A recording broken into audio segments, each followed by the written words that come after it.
నమస్కారం మిత్రులారా, ఈరోజు మేము మార్కెటింగ్ పై మా 4 వీడియో సిరీస్లో మొదటిదానిలోకి ప్రవేశిస్తున్నాము. ఈ వీడియో మీ ఉత్పత్తిని ఎలా వేరు చేయాలనే దానిపై దృష్టి పెడుతుంది. మీ ప్రాథమిక లక్ష్య వినియోగదారుల విభాగాన్ని గుర్తించడం ద్వారా ప్రారంభిద్దాం. మీరు ఎవరికి విక్రయిస్తున్నారో తెలుసుకోవడం, మీరు ఏమి విక్రయిస్తున్నారో తెలుసుకోవడం ఎంత ముఖ్యమో అంతే ముఖ్యం. లింగం, వయస్సు, స్థానం, జీవనశైలి, ఆదాయ స్థాయి లేదా ఇలాంటి కారకాల ఆధారంగా మీ ప్రాథమిక లక్ష్య కస్టమర్ విభాగాన్ని నిర్వచించండి.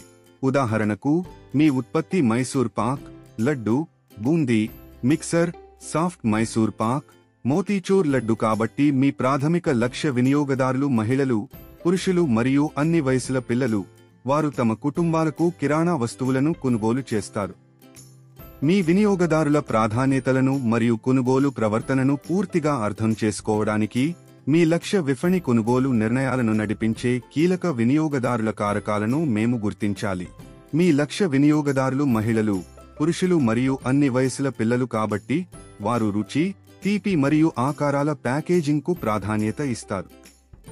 అదనంగా, వారు ధరకు ప్రాధాన్యత ఇస్తారు. ఈ అంశాలకు అనుగుణంగా మీ ఉత్పత్తి మరియు మార్కెటింగ్ వ్యూహాన్ని రూపొందించుకోవడం చాలా ముఖ్యం. ఇప్పుడు మీ ఉత్పత్తిని ఎలా వేరు చేయాలో అర్థం చేసుకుందాం. రుచి మరియు తీపి, రంగు, ధర మరియు ప్యాకేజింగ్ వంటి రంగాలలో మీ పోటీని అధిగమించడంలో కీలకం. మీ ఉత్పత్తిని ప్రత్యేకంగా చేసే దాని గురించి ఆలోచించండి. ఇది స్థానికంగా ఇష్టపడే రుచి, దాని స్థోమత, రంగు లేదా బహుశా ప్యాకేజింగ్. గుర్తుంచుకోండి, భేదం అనేది కేవలం ఉత్పత్తి గురించి మాత్రమే కాదు, మీరు దానిని మీ వినియోగదారులకు ఎలా అందిస్తారు అనేది కూడా. తరువాత, మీరు ఏ ఉత్పత్తుల కలయికను అందించాలో నిర్ణయించుకోవడం ముఖ్యం. దీనికి సమాధానం ఇవ్వడానికి మీ లక్ష్య విపణి యొక్క ప్రాధాన్యతలు, అవసరాలు మరియు ప్రవర్తనను పరిగణనలోకి తీసుకోండి. కోవా, బాదుషా, చెకోడీ, చిప్స్, ఫింగర్ చిప్స్ మిశ్రమాన్ని అందించడం మీ వినియోగదారుల అవసరాలకు సంబంధించిన వివిధ అంశాలను పరిష్కరించవచ్చు. చివరగా, పూర్తి స్థాయి ప్రయోగానికి ముందు మీ ఉత్పత్తి ఆలోచనను సమర్థవంతంగా పరీక్షించడానికి నమూనాను ధృవీకరించడం చాలా ముఖ్యం. ఇది మీ ప్రాథమిక లక్ష్య విభాగంతో చర్చల ద్వారా లేదా మీ ఉత్పత్తిని సమీక్షించమని స్నేహితుల బృందాన్ని అడగడం ద్వారా చేయవచ్చు.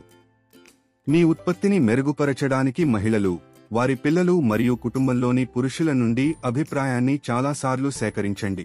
వ్యాపార్ కోచ్ ఛానల్కు లైక్ చేయండి, షేర్ చేయండి మరియు సబ్స్క్రైబ్ చేయండి. చూసినందుకు ధన్యవాదాలు. All the best.